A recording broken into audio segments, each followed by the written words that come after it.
In this chapter, I want to go over the 3 most commonly used methods for dodging and burning. Now, whichever method of those 3 you might prefer to use, there is one common problem that's equal to all of them.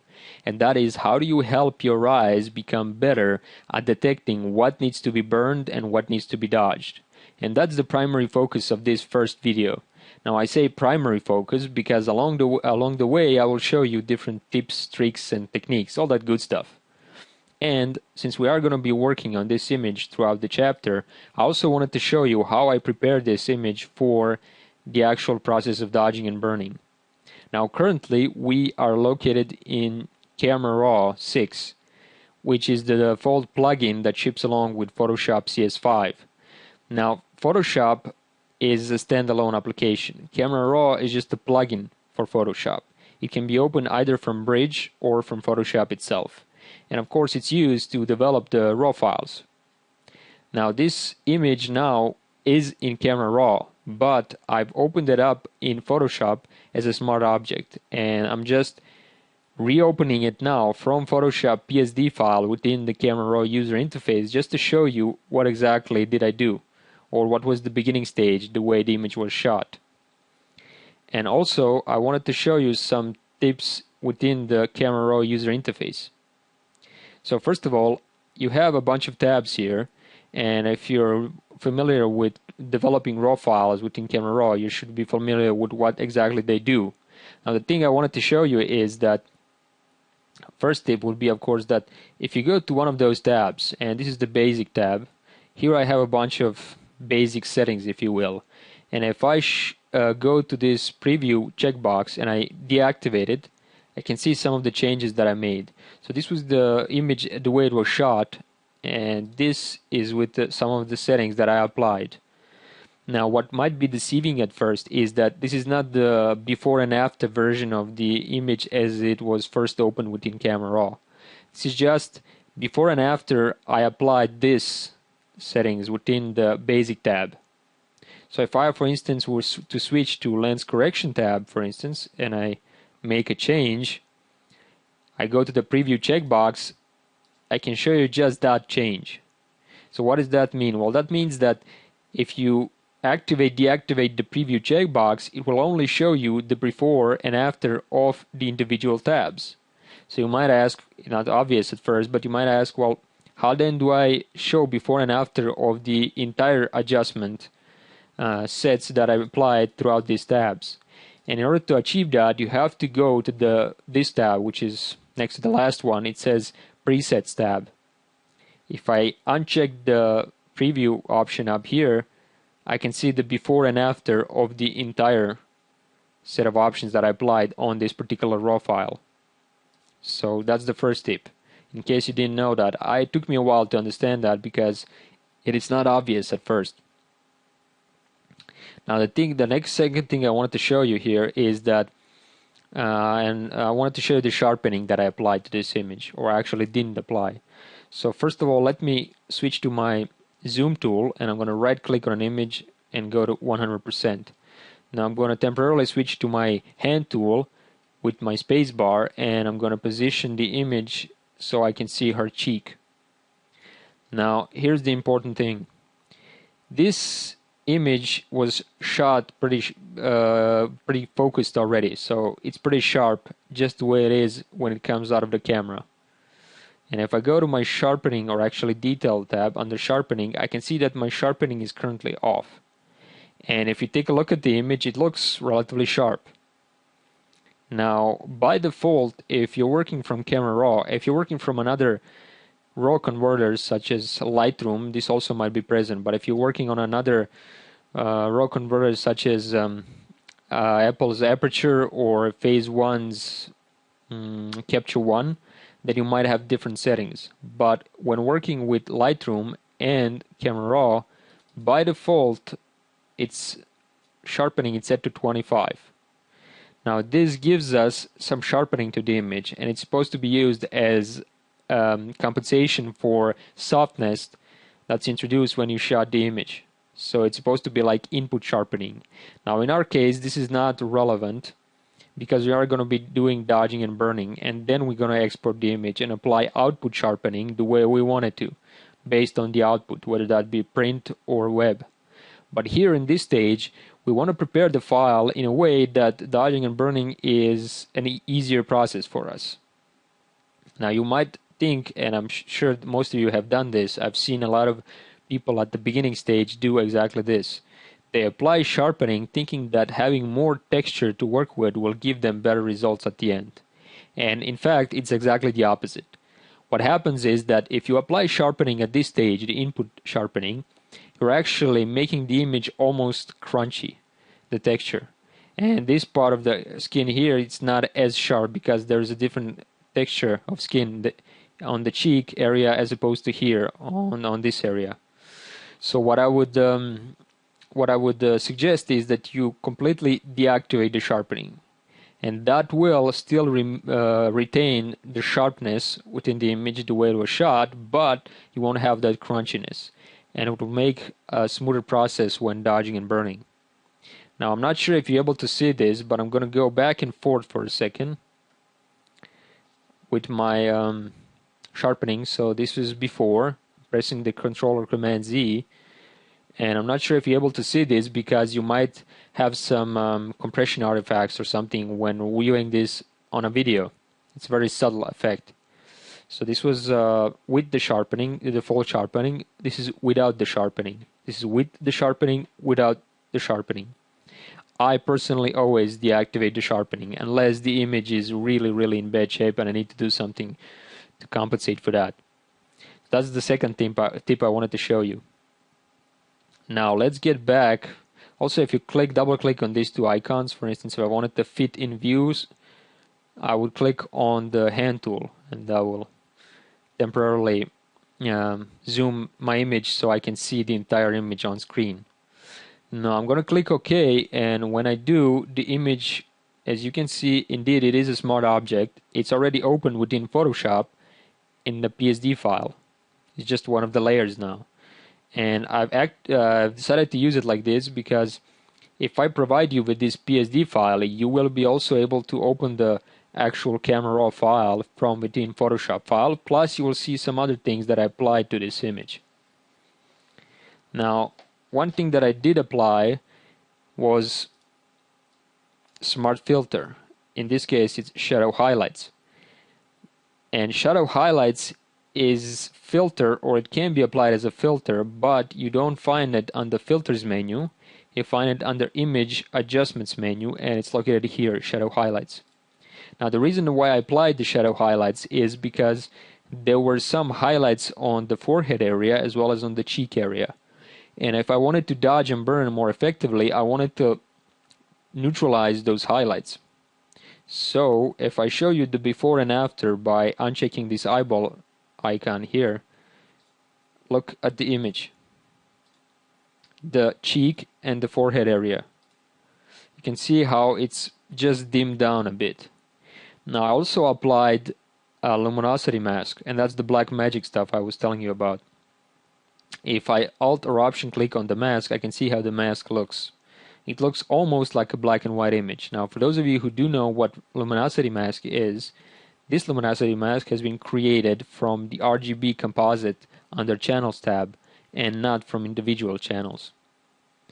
And let's see how exactly does this mask apply to the image and how it protects some other areas. I will deactivate the masks just temporarily so you can see exactly what benefits does this mask bring to the image. If I shift click on the mask itself, I will temporarily disable it. So this was just the shadow highlights filter applied to the image without the mask. And this was before, without the filter, and this is with the filter. Now as you can see, I did manage to fix this problem here, but I also opened up shadows on the hair and here on the neck where the shadow is. And I also introduced some halos along the edges, which is not exactly what I want. So when I applied the luminosity mask, I'm completely protecting the shadows. What I do affect is the skin tones and the highlights. In this case, I only wanted to affect those, so that's why this mask come in handy. And the second thing that I applied was a bunch of color correction and smaller tone corrections. Now this is all not major, just some small stuff. And if I activate this color correction group, you will see exactly what happened. Very subtle change, and this is not a video about explaining individual color correction methods. So I'm just gonna, if I do provide you with this PSD file, you will be able to open all of these files and see exactly what adjustments did I apply to the image. But in this case, I'm just going to show you that that's exactly what I did apply, and this is exactly how it looks. Now the next group or folder, if you will, is the notes folder. If I twirl that open and I activate it, I can see exactly what I decided to do here, and this is just for fun mainly. I wanted to show you a way you can create this as an action, so you can quickly apply it to any image, and you can use this to make notations on your own image. This becomes useful if you are spending time to assess the image, and also if you're sending an image to somebody else to be retouched, maybe an assistant or another retoucher or a photographer or whatever the case might be. Plus, this folder notes also contains some additional layers, not just the empty notes layer, which we're going to be used to paint on top of the image, but you also have some text and a couple of swatches here. Now, if I scroll down, I can see that I have the green one and the red one, and I'm going to zoom to the area to show you what they are. So this is just for me to show you what color will be applied to the dodge areas and what color will be applied to the burn areas. It's just for fun and for you to be able to distinguish between the two more easily. Now if I switch back to my brush tool, I'm going to lower it a bit, and I'm going to maybe reduce the flow to about 50%. And first thing I wanted to show you is that you can use this option especially effectively if you're using your pen tablet. So if like me, if you switch to the pen tablet, it becomes so much more natural to surround the areas needs fixing, right? Now what I did was I selected the notes layer, which is empty, and would allow me to paint just on an area that I would like to notate. And if I now with my brush tool press the Apple or Option key, it will switch temporarily to the eyedropper tool, and that allows me to sample a color from the dodge swatch. And this will now allow me to show you or to paint on the image and show you what areas I would like to dodge. Well, for one thing, this area here on the chest is something that I would definitely like to apply more lightness so I can even it out with the rest of the shoulder area, the rest of the chest area. Okay, let's see what else we have here. This area on the forehead, I think this is something that could be fixed so it looks more round and it's not as cut off from this side. This black patch here, dark patch underneath the eye, that's something I would like to fix. There's one here. Here on the nose area, this is something I would like to fix as well. There's some areas on the chin, in this area here. And also I'm using controller shortcut, keyboard shortcut, which is Control or Command and Spacebar. This temporarily switches to my zoom tool so I can draw a rectangle on any portion of the image. Now in case you don't have this option and you might be using the so-called scrubby zoom, if you're on CS5, you can deactivate it by going to your zoom option and deactivate the scrubby zoom. Alright, now what else? I'm just looking at it at 100% zoom size, so I can see the areas. Now these are some small areas here that I might fix, and this is just for me way to show you some areas that we might be working on, and to show you how you can use your brush to make notations within the image. I'm going to press Control and 0 or Command and 0. That will zoom back the image to fit in view size, and I'll use my Alt or Option key to switch to my eyedropper tool again. I will pick a color from the swatch to indicate the burning areas or areas need burning or darkening. like this area here, this area here, this area here, this area, actually not. Maybe this area, possibly shoulder. I might not follow this to the letter, but it will allow me to show you what exactly I'm planning to do, and also it will allow me to show you exactly how you can use the notations idea if you wanted to. I'm going to deactivate the notes for a second, and I'm going to use one of those, what did I mention, the voodoo black magic you choose. So I'm going to press a certain keyboard shortcut that will fire up an action that I already pre-recorded in advance, and it will create a 50% gray layer set to soft light, allowing me to dodge and burn right away. Now, in case you don't know exactly what that is and how did I accomplish that, don't worry. Like I said, in some of the other videos we'll go over it in a lot more detail. But right now I just wanted to show you what exactly did I do, and for those of you who are already familiar with this. Now the second thing I wanted to show you is in what shape the skin really is. So I'm going to zoom to 100% by pressing the controller command 1. Now I could actually collapse my panel so we can digest more of the image, if you will. Alright, now I'm using my, of course, spacebar to switch to my hand tool and just move around the image. And if you take a closer look, we're looking at it at 100%. The shape of the skin is in decent shape. It's not perfect by any means, but it's in good shape, I would say.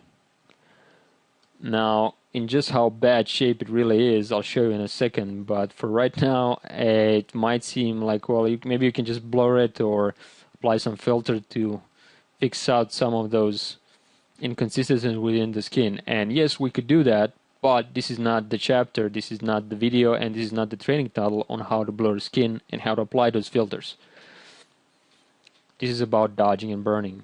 And if you want to achieve the most natural, professional looking results, you have to use your dodge and burn tools, at least in the majority of the image. Now, if I wanted to dodge and burn, I could see the areas that needs fixing. For instance, this entire area would need to be some lighter somewhat, so I would have to apply lightness to it or dodge.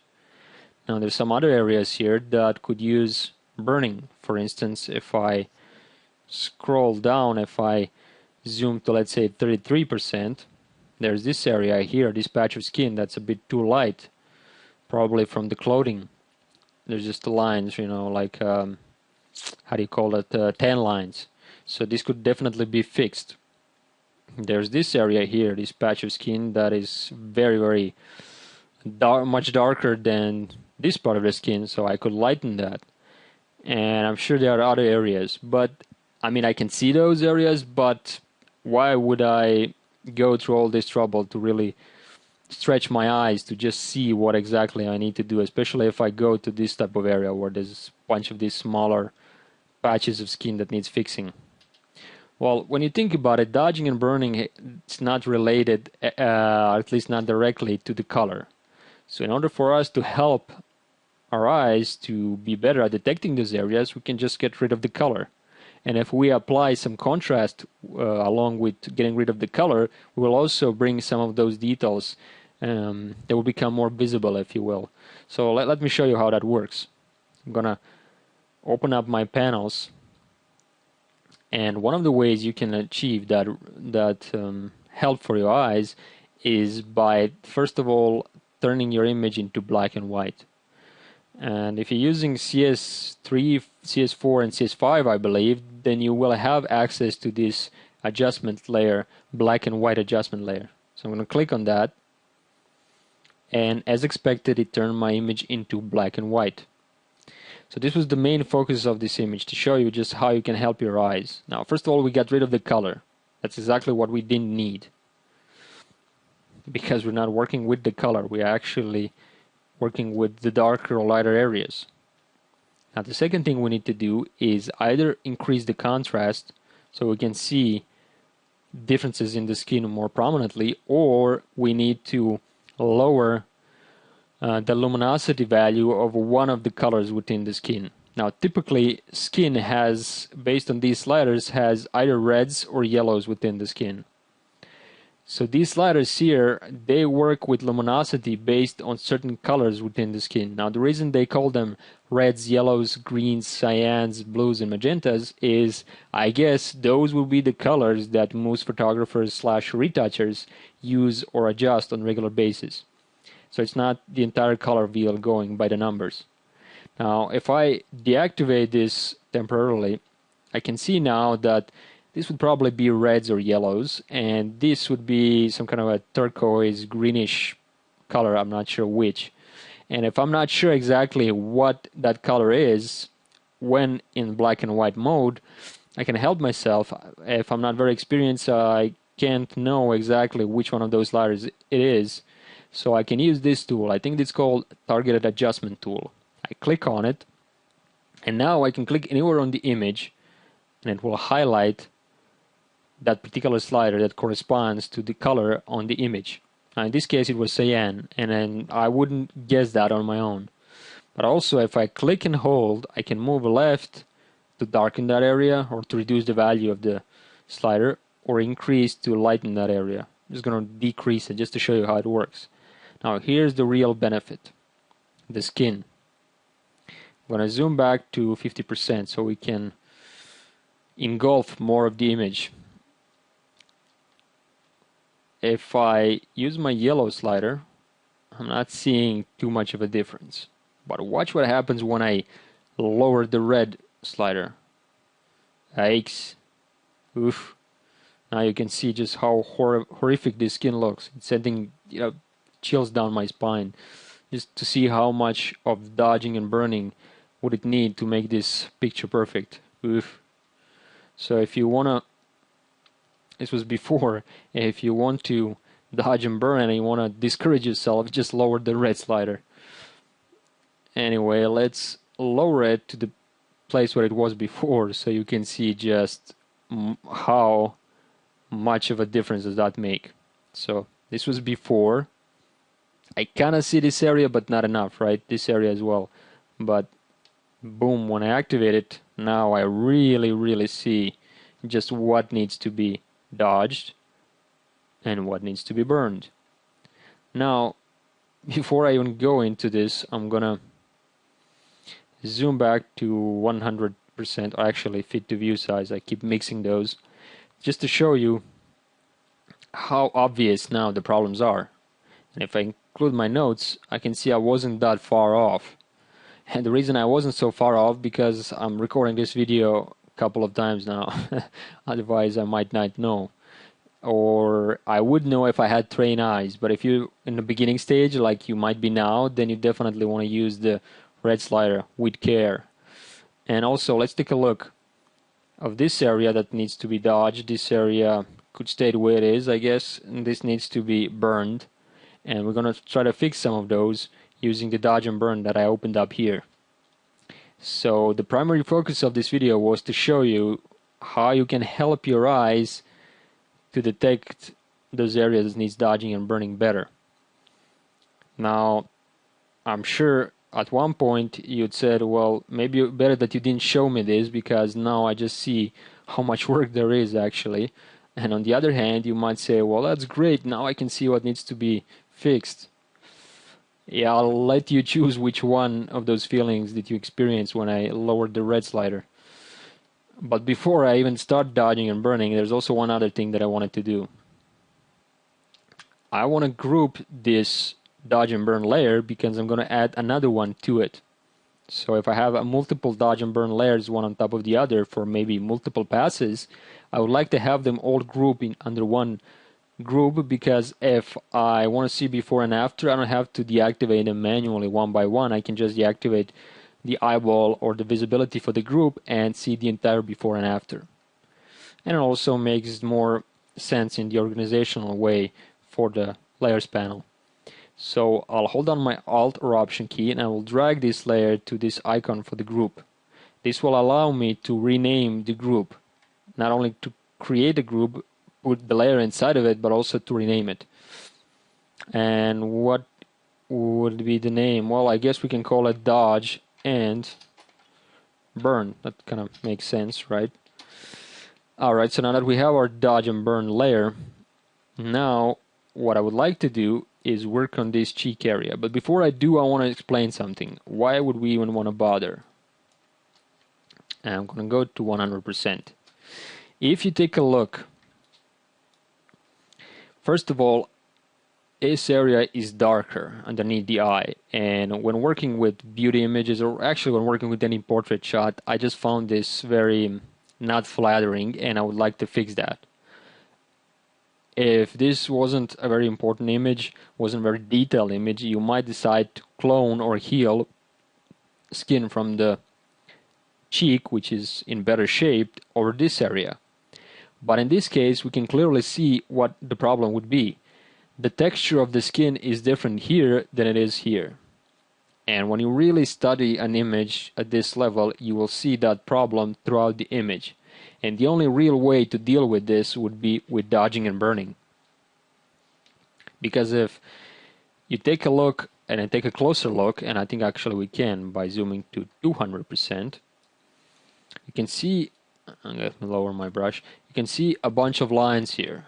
And these lines are made because when we smile or when we blink and do all sorts of weird faces, then we kind of make we fold the skin, and when we do it enough times, we create these lines within the skin. And here there's a different pattern of skin because we're not folding the skin in the same way. So if I were to clone or heal, like I already said, this whole area on the cheek or the area under the eye, I would disrupt that pattern. And that's not exactly what I want to do. All I want to do is get rid of this darker patch and retain those individual lines and the natural pattern of the skin. Now at the end, when I'm completely done with this dodging and burning, I might decide to clone some of this good skin. But for right now, I have two problems. First, I'm not sure how much I want to clone or heal, and the second problem is that this part of the skin here is not in perfect shape just yet. So if I wanted to clone it now, I would clone it in not perfect shape over this, instead of waiting for this to be fixed so I can clone to a degree this perfect skin over this area right here. And let's start dodging and burning for a second. Now, first of all, like I already said, I'm going to be working real quick, and I'm not going to make too much explanations of what exactly am I doing. And the reason for that is because this is for demonstration purposes. I just want to show you before and after. So what I'm going to do, I'm going to make some quick passes here. And I'm using some settings for my brush tool. And I'm not going to go over those in detail right now. Some of those are already explained, and others I will explain in some of the later videos.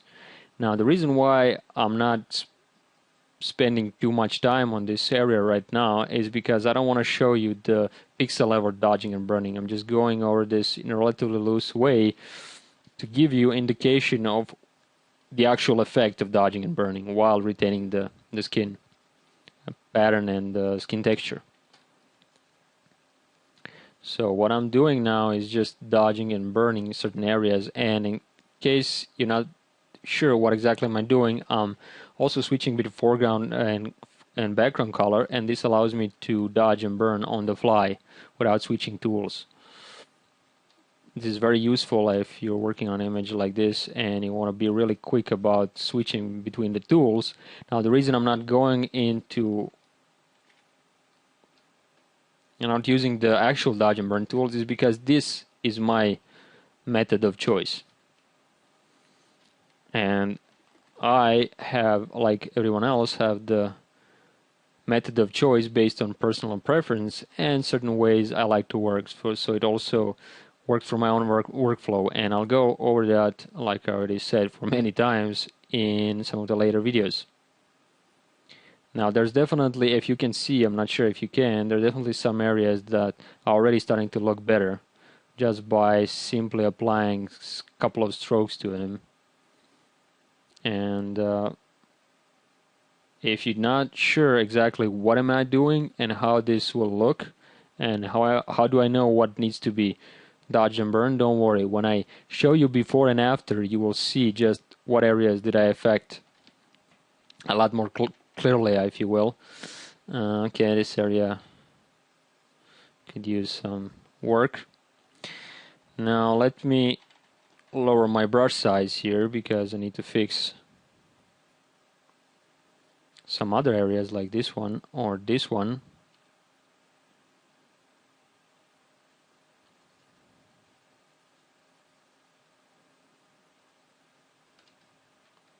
And here on the cheek there are some areas that could definitely be fixed. And one of the things that I wanted to show you with this video is that chances are you're not going to be able to fix everything in your first pass or your first attempt when dodging and burning, even if you are experienced. So you will always see some areas needs improving, and you will always, and I like to use several dodge and burn layers because they allow me to have more flexibility and more control. And I'll show you just what I mean in just a second. Now give me a minute to just fix some of those areas, and now you will see before and after just what I was able to accomplish with relatively simple tools and with relatively short amount of time. Okay, this area here may be fixed. Alright, now let's zoom back to 50% to see better the area we need some more brush strokes, like here and here. This area here still needs some work, but we're getting to it. It's already starting to look a lot better. Alright, now let's take a look. Actually, I think I can quickly fix some of these areas. Alright, now let's take a look. This was before and this was after. This was before and this was after.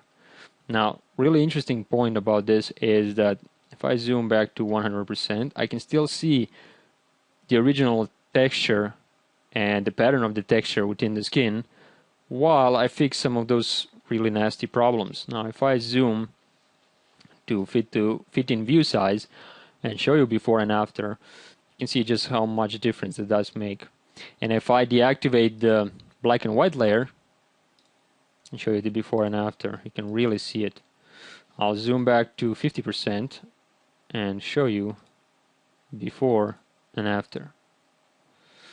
Now there's definitely some areas that could still need fixing, and we're gonna go over that in just a minute.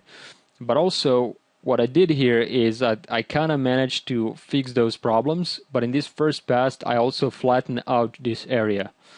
It doesn't have that dimension, that contrast that it had when we started. Because if you take a look, there's some areas here, it kinda has the shape, which is different than here. So in order to fix that, I'm gonna create another dodge and burn layer, some more voodoo stuff, and I'm gonna apply some additional dodging and burning on top of this just to illustrate how we can now fix that problem with the dimension.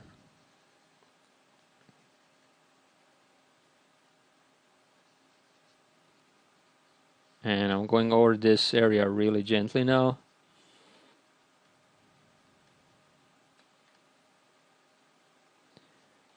Okay, now let's take a look.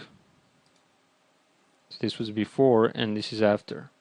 I could definitely fix this some more, so what I'm gonna do is I'm gonna blur this so the transition isn't as harsh by going to Filter, Gaussian Blur. This is one of the benefits of this technique, or this method for dodging and burning. And now let's take a look. Starting to look a lot better, right?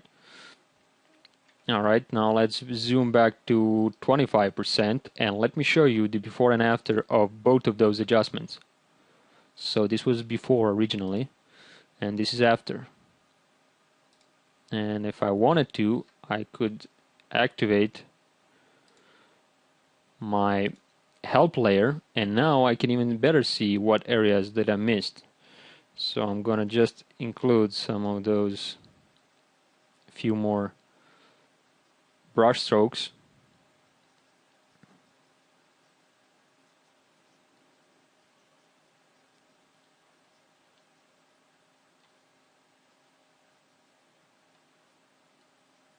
Like so. And let's take a look now. Starting to look a lot better. Now the reason why I'm not too concerned about the way it looks now is because this is just a temporary pass and I didn't spend all that much time on it. If I wanted to, I could really make this look great, especially if I applied another pass which would deal with the individual skin pores, and this would look perfect. But for right now, this is the before and this is the after. This is the before and this is the after. Now I can see the problem. I made this area here too bright, so I'm going to fix that by again burning this area right here.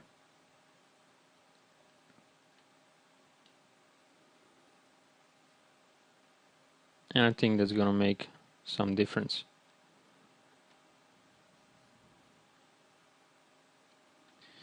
Alright, let's see before and after.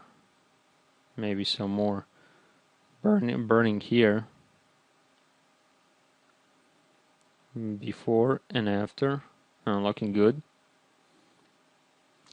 And let's take a look at this area. Now this area, the chest area, could definitely use some improvements, right? This entire area here is way too dark. This is way too bright, and this is kind of in the middle. So what we need to do is dodge, lighten this entire area, burn this area, and make it kind of match this patch of skin here. So let's see how that works. And to see better what I'm doing, I'm going to include that help layer once again. And I'm going to zoom to something like this. And now I'm going to dodge this area.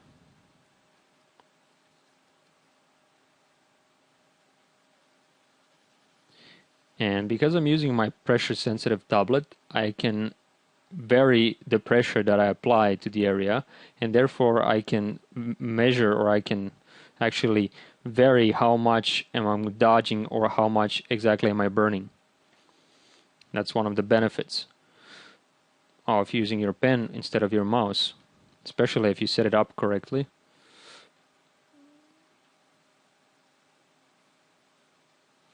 Now I'm just switching back and forth between dodge and burn tools, going over this area, like so. And I think it's already starting to look better. Now probably the thing that's going to happen is once I'm done with this, it's going to have the same problem, and that is that I will lose some of the dimension. And that's exactly what I kind of prefer to do. I prefer to, in the first pass, fix the overall dimension, kind of flatten it out. Then I use dodge and burn tools to fix it on the micro level, you know, to really go deep into the skin pores and fix those. And then at the end, I reshape it back to original form. Plus, I kind of manipulate the light in a way that it's not only as it was originally, but also a bit more flattering. And that produces pretty good results at the end. It is some work, but I think it gives you the tremendous amount of control, and the results are quite stunning if you do it correctly. Now what I did here, I just fixed some of those areas, and let's zoom back out to see what else did we miss. I'm going to lower my brush size a bit, and I'm going to just fix areas that I missed in this first pass. Now the reason I wanted to show you a bit more than I originally wanted to in this video is because it also kind of gives you the overview of what it is that we're going to be discussing in some of the later videos. Alright, now let's take a look before and after. So this was before, this is after. I kind of flattened it out, but I also made it more lighter, and I could definitely use some reshaping back to its original form, and that's exactly what I'm gonna do.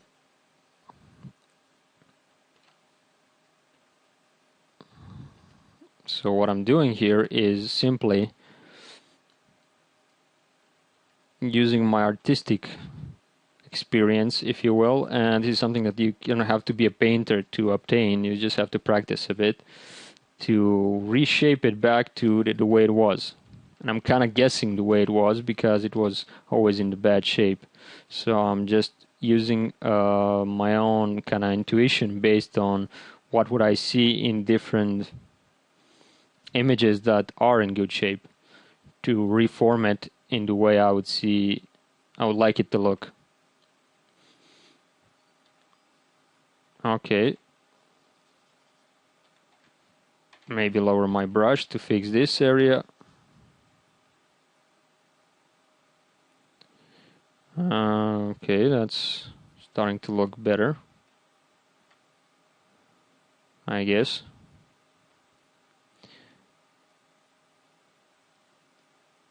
And I think now, because I have this on another layer, I can lower the opacity of this, which is great because it allows me more flexibility. And I'm going to about 60%. That works for both areas. Now let's take a look before and after of just this dodging and burning. As you can see, it makes quite a bit of difference. Okay, now I wanted to show you a few more tips. I'm sorry, tips, tricks, and techniques, as they say. I wanted to show you something that I discovered quite recently, actually while recording this training title, and it's kind of pretty cool stuff. It always troubled me in the past and I didn't know why. I'm going to create another dodge and burn layer just to demonstrate the problem. Now I'm going to increase my flow to about 40% so you can definitely see what it is that I'm doing. And I'm going to open my brush panel, and on the brush tip shape, let me position the image so you can see it better. The spacing option is now set to 20% and the hardness is set to 0.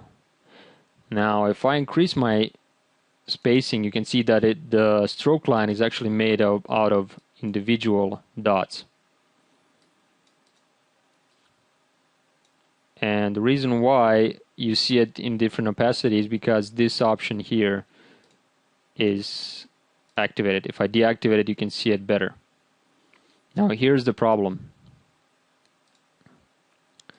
Actually, for this I don't think I need transfer option, or it used to be called other dynamics or shape dynamics. All I need is the spacing option. That's what I wanted to show you. I'm gonna reduce my hardness to 0% so I can hide those individual dots, and I'm gonna leave it to 0% to 1% spacing, and watch what happens when I paint.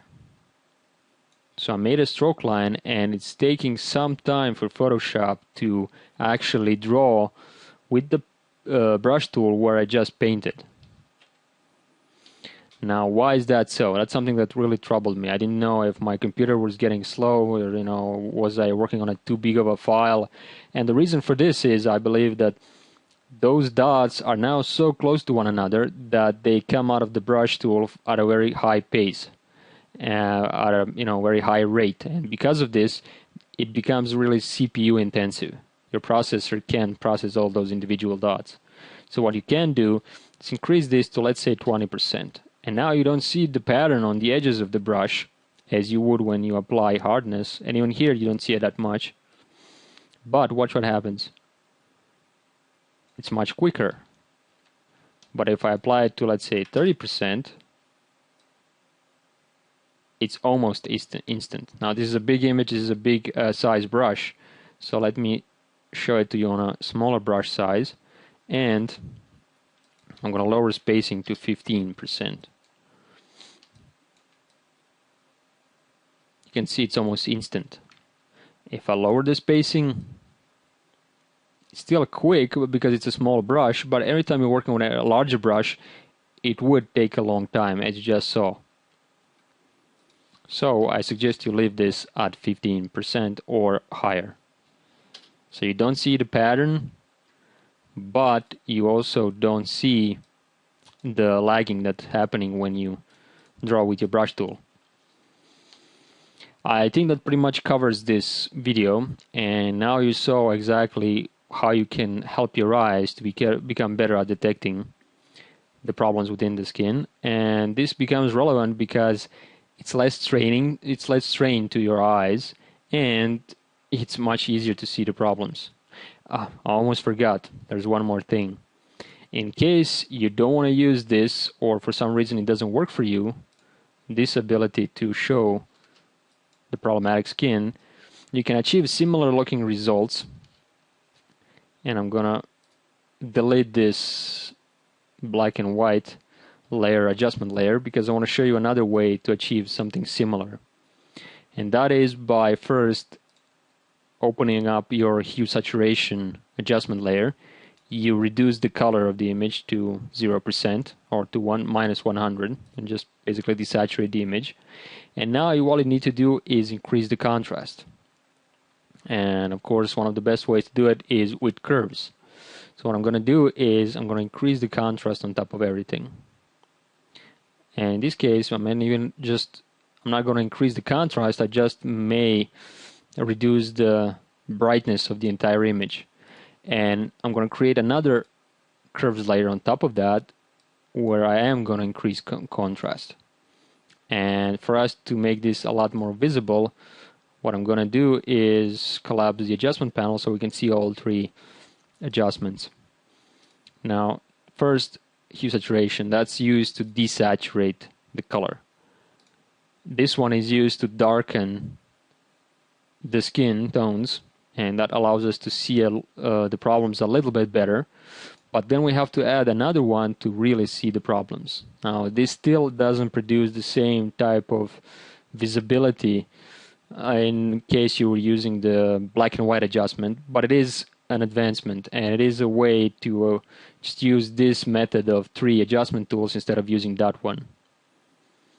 I'm gonna group those so I can see before and after. Still a temporary adjustment, but it allows you to see the problematic areas. And actually now I can even see this area, which I didn't see before. So this is also one of the ways you can help your eyes.